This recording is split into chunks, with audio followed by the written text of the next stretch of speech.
నమస్తే అండి. మీరు గ్రామంలో ఉంటున్నారా? పొలాల్లో పనిచేస్తున్నారా? పిల్లలు గడ్డిపైన ఆడుకుంటున్నారా? అయితే ఈ వీడియో మీకోసమే. స్క్రబ్ టైఫస్ అనే జ్వరం గురించి తెలుసుకుందాం. చిన్న కీటకం కాటు వల్ల వచ్చే ఈ జ్వరం సరైన సమయంలో చికిత్స చేయకపోతే ప్రాణాంతకం కావచ్చు. స్క్రబ్ టైఫస్ ని గడ్డి జ్వరం అంటారు. ఇది ఓరియంషియాప్సుత్సుగ్ముషి అనే బ్యాక్టీరియా వల్ల వస్తుంది. చిగురుటాకా అనే చిన్న కీటకం ఈ బ్యాక్టీరియాని మోస్తుంది.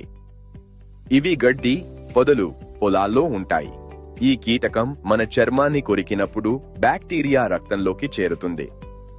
కాటు వేసిన 3 నుంచి 10 రోజుల్లో లక్షణాలు కనిపిస్తాయి. కాటు ఉన్న చోట నల్లటి మచ్చ, ఇది ముఖ్య గుర్తు. అధిక జ్వరం, తలనొప్పి, కండరాల నొప్పి, ఒళ్ళు మీద ఎర్రటి దద్దుర్లు కనిపిస్తాయి.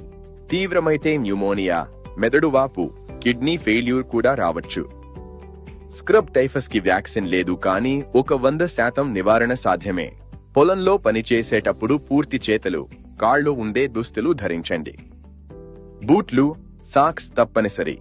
DEET లేదా పర్మెథ్రిన్ ఉన్న రిపెల్లెంట్ చర్మానికి దుస్తులకు రాయండి. పొలం నుంచి వచ్చిన వెంటనే స్నానం చేయండి. స్క్రబ్ టైఫస్ చాలా సులువుగా నయమవుతుంది.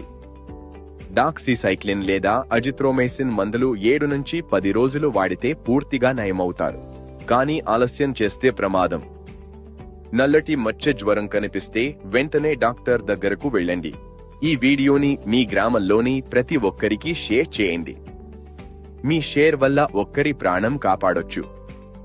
మీ కుటుంబం సురక్షితంగా ఉండాలి.